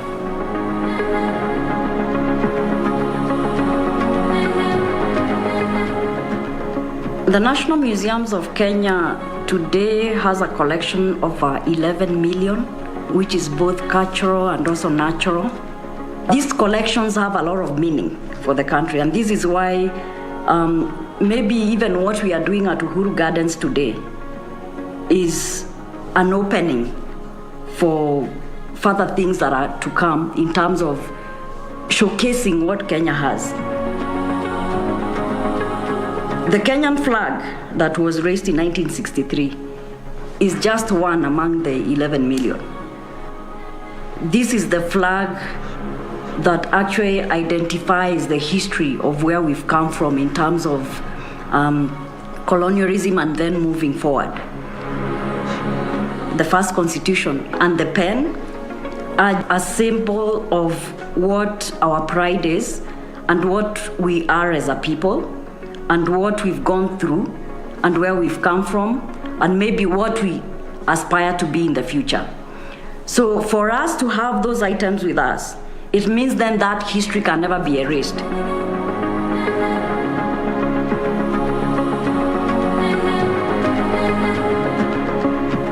It's a very significant project.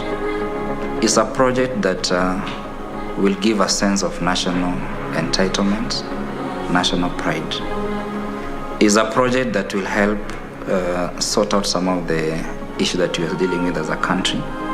It's a project that is 360 degrees addressing matters to do with culture, matters to do with the nature, and matters to do with history.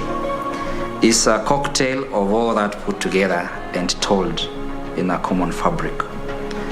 It's important to realize that if we didn't do this, it meant that 20 years down the line, there's some of these things that could have been eroded or done away with. All we are really is our heritage and how we preserve and cherish it. I foresee this project playing a very central role in not only collecting, but also restoring and preserving our material culture, our intangible culture, our heritage for posterity. It's a symbol of our nationhood. It was the one thing that always would pull us together. That's when we became part of the community of nations. So it has a very special place in our history, in our souls, in our hearts, and should always portray the best, the best that we have. The best of our culture, of our heritage, of our creativity, of our innovation, our aspirations and our hopes for now, for the future.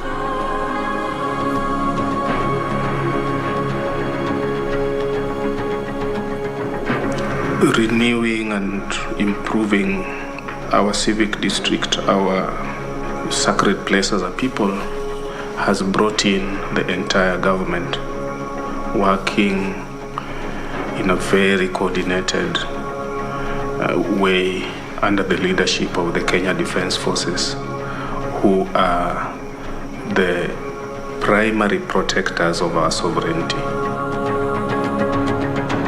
This project is about protecting the sovereignty of the peoples of Kenya. And I think it is apt, it is right that the Kenya Defence Forces is leading the entire government to realize this for the people of Kenya.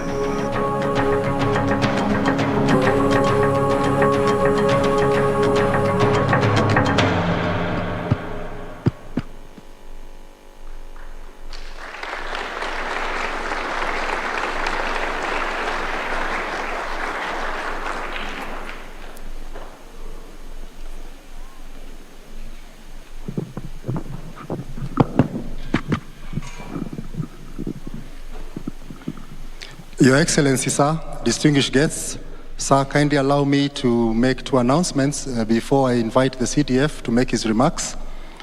I am kindly requesting that all of us to be seated when we shall have completed the session of the speeches, so as to allow His Excellency and our guests to get out of the hall fast.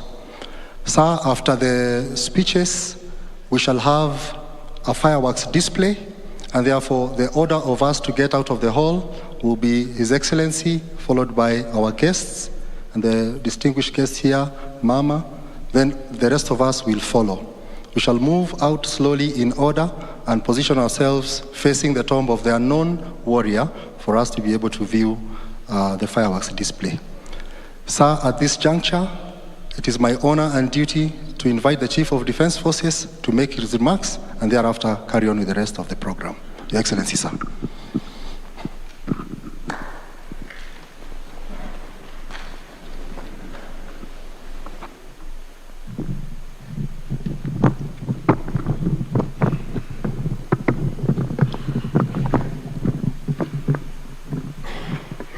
Your Excellency, the President of the Republic of Kenya and Commander-in-Chief of the Kenya Defense Forces, Your Excellency, the President of the Republic of Sierra Leone, Your Excellency, the former First Lady, Cabinet Secretaries here present, distinguished guests. Your Excellency, today is indeed a great day. It's a memorable day when we, as a country, are having to celebrate this auspicious facility that has been done by Kenyans for Kenyans. 21 months ago, Your Excellency, you directed that a multi-agency committee be established under the leadership of the Kenya Defense Forces to spearhead the development of this monument. And on the 4th of August 2020, Your Excellency, you did break ground, and from then on, this team comprising of architects, engineers, soldiers, and very ordinary people coming from the areas, suburbs, have worked tirelessly to deliver these projects. I remember, sir, that you ordered that we deliver the projects in 1 year, and in particular, you wanted that the 58th Jamhuri Day be celebrated here, signifying the attainment of the initial operating capability. And truly, in December last year, we were able to celebrate the second Jamhuri Day at Uhuru Gardens. Your Excellency, today these teams are here, and I would like to thank them on your behalf for the synergy that they've shown throughout the 21 months that I've been leading the team. I also would like to thank Your Excellency because it is your inspiration and vision that has allowed us to get this far. You have personally supervised these projects, you have guided through the design stages, you have guided during the development stages, and for that, Your Excellency, we would not have achieved what we've achieved without your intervention. With those remarks, Your Excellency, let me request you to address the nation on this very auspicious occasion, as many Kenyans out there do not have an inkling of what exactly happens in this facility. But today, every Kenyan across the country will have known how much we can do as a country if we work together, focused on national interests and not individual interests. With those remarks, Your Excellency, may I request Your Excellency to address the nation. Your Excellency, sir.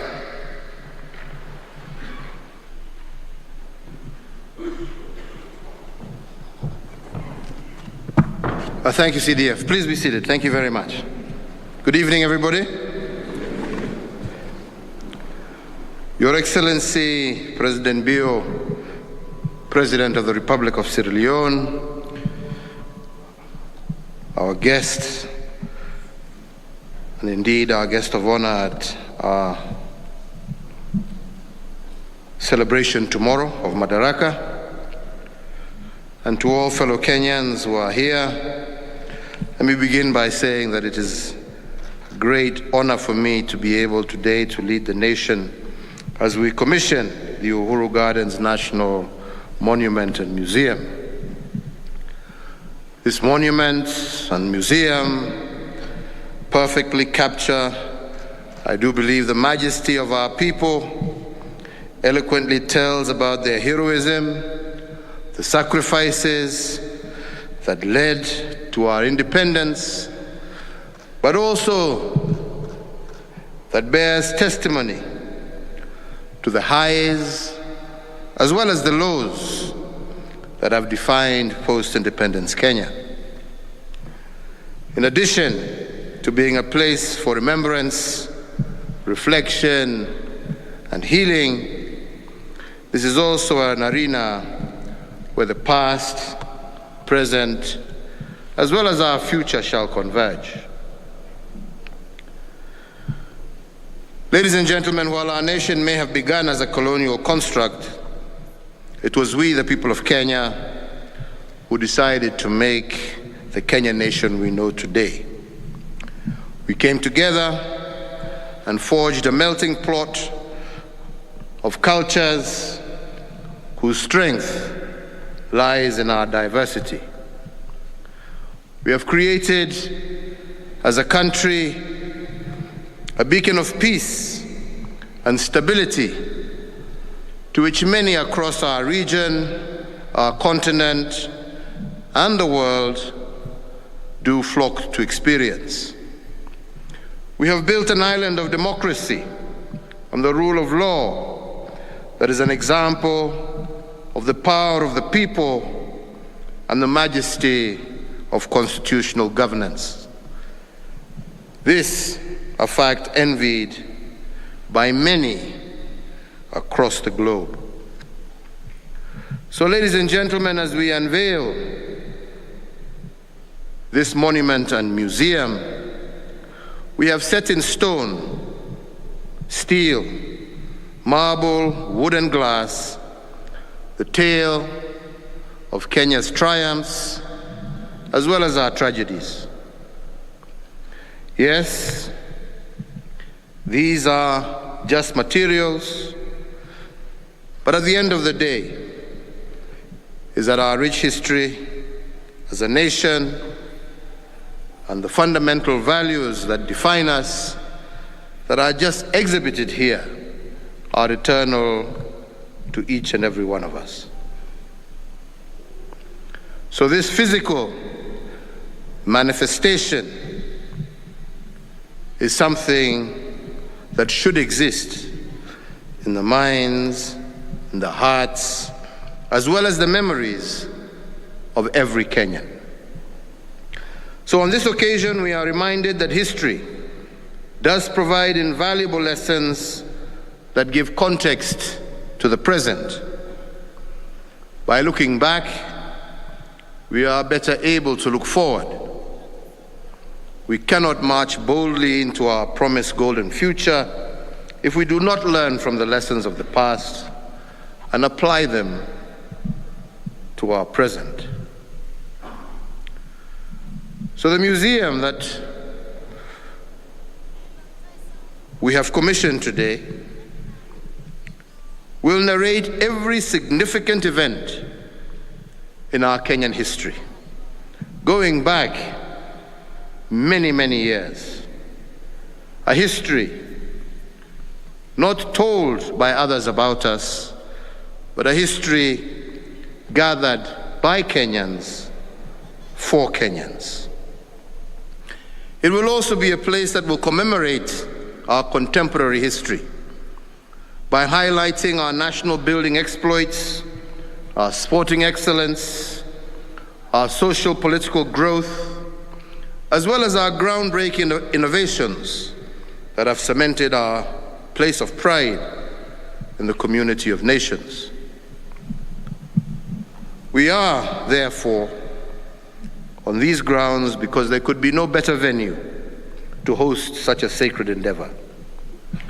Uhuru Gardens has been the location where many seminal moments in our nation's history have occurred, and I don't wish to enumerate them. Many of you are aware of them. But most importantly, it also commemorates the ground where the British incarcerated many of our forefathers who fought for our freedoms. And it is also here that we regain the stewardship of our nation and assume the role of being architects of our own future. It is here that an enthusiastic nation witnessed the lowering of the Union Jack and the hoisting for the very first time of the Kenyan flag, as well as the very first recital of our national anthem. So therefore, stepping on these grounds should give each one of us a sense of national duty and reinforce our patriotism as Kenyans. We are called to work together to make Kenya the very best nation that it can be. And it can be. Indeed, as our national anthem so wisely advises us, tuungane mikono pamoja kazini na kila siku tuwe na shukrani. So on these 68 acres, there will be over 20 different galleries, and we will find different sections that I believe will inspire our belief in the greatness of our nation. Today, we have started just 4 on the peoples of Kenya, the birth of Kenya, and the Military Heritage Gallery.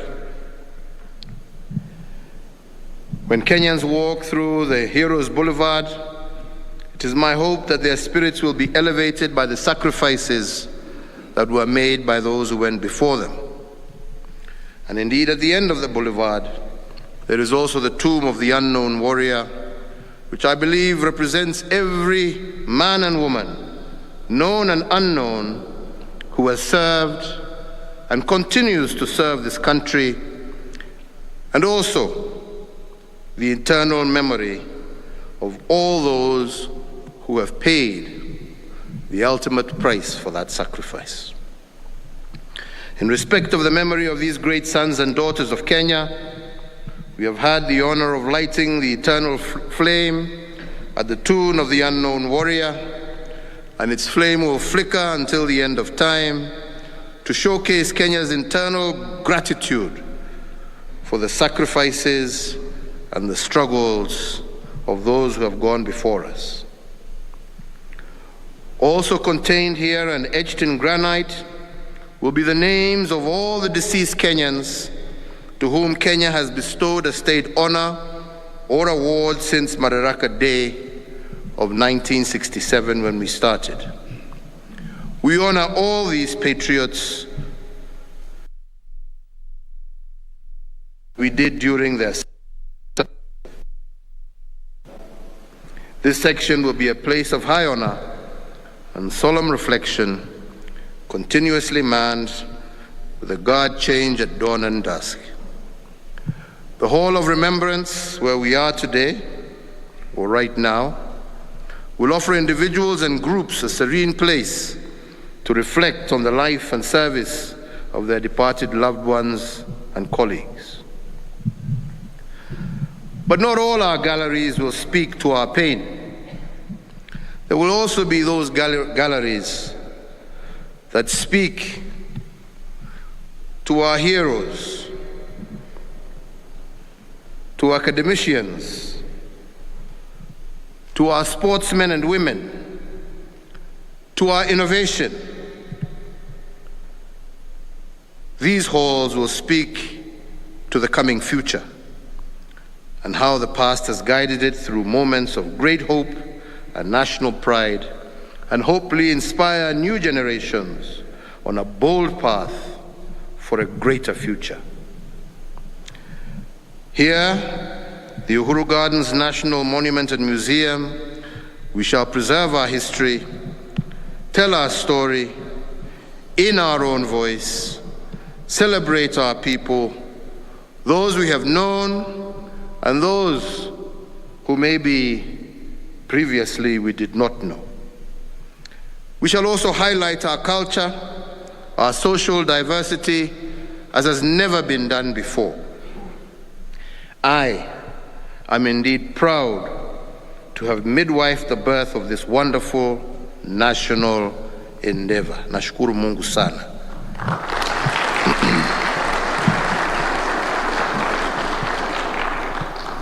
An endeavor that is wholly conceived and built by Kenyans for Kenyans.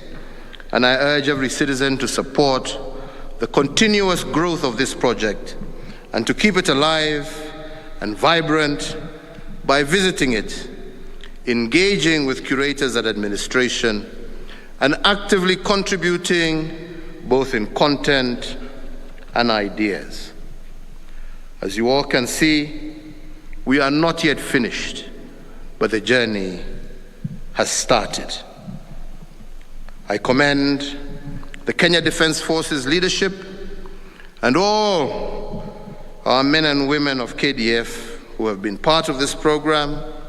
I congratulate the steering committee of the Uhuru Gardens National Monument and Museum.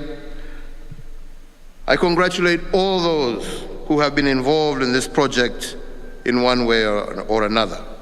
The architects, the consultants, the engineers, contractors, suppliers, all partners, public servants, those from academia, our soldiers.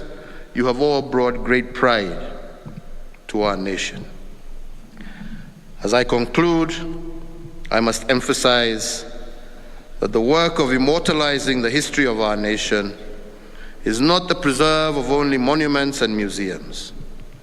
Each and every Kenyan is a living monument of the work of our parents, our grandparents, our ancestors, and the work of our teachers, our pastors, priests, imams, friends, and mentors. In our every word and action, we should seek to make them proud and to show them that theirs has not and will never be struggles in vain. As this monument and museum so eloquently demonstrates, it is the duty of present generations to preserve and build upon the legacy of preceding generations for the enduring benefit of future generations. It is our individual as well as our collective responsibility to the Almighty God of all creation, who has so abundantly blessed our land and nation, to ensure that justice will continue to be our shield and defender, and that we shall dwell in this land in unity, peace, and liberty, with plenty to be found within our borders. So, fellow Kenyans, I conclude by saying it is my high privilege and profound honor on the eve of the 59th anniversary of Madaraka Day to declare the Uhuru Gardens National Monument and Museum inaugurated, open, and to call upon those who come to continue this great work and immortalize the past for the benefit of our future. Mungu awabariki. Asanteni sana.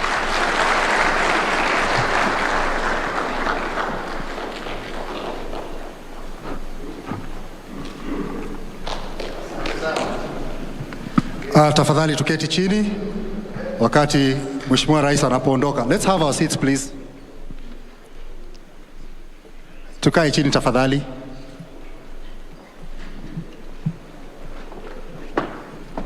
Tutaondoka tu kwa taratibu, tutapangana hapa nje.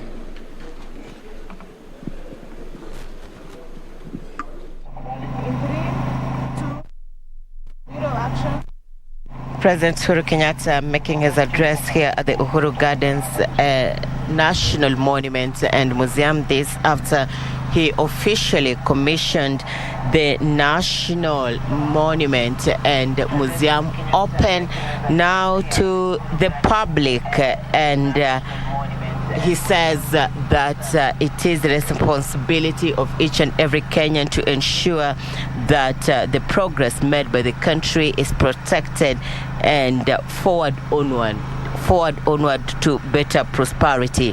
His Excellency President Uhuru Kenyatta also wants leaders to ensure that the country continues to grow in terms of development and ensure that the work that has been done by previous leaders is taken care of for the future generation. This as the country is heading to the next general elections, 70 days to the next general election. The Uhuru Gardens and the National Monument and Museum officially opened for the public. The fireworks are up, and that marks the end.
The Uhuru Gardens National Monument and Museum, officially commissioned by His Excellency President Uhuru Kenyatta, accompanied by his Sierra Leone counterparts and a number of delegates. This marks the beginning of visitation by the public to this destination, a day to the celebration of Madaraka Day. The country will be marking the 59th Madaraka Day celebrations tomorrow, and it will be remembered as one of the most historic days, one that has commissioned the largest national monument and museum in the country.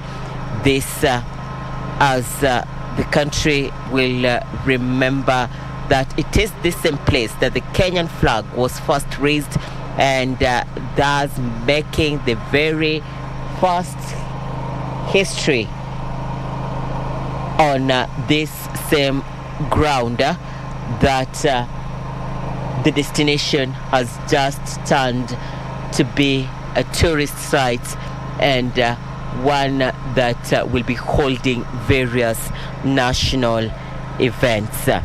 My name is Irene Mchuma Odim, and this broadcast is coming to you live from the Uhuru Gardens. His Excellency President Uhuru Kenyatta has commissioned the Uhuru Gardens National Monument and Museum. What does this museum entail? It has a military gallery, it has pictorial gallery, it has a gallery on locomotives. This to allow Kenyans to understand more on the history of this country, and of great benefit to school-going children, teachers, and also researchers who would want to understand more on Kenyan history and way forward to development. Where did this all begin? It's begun in the month of December 1963, on the 12th day of the same month. On behalf of the entire team, thank you for keeping it KBC Channel 1. My name is Irene Mchuma Odim, and I'll take you back for normal broadcasting. Enjoy the rest of your viewing.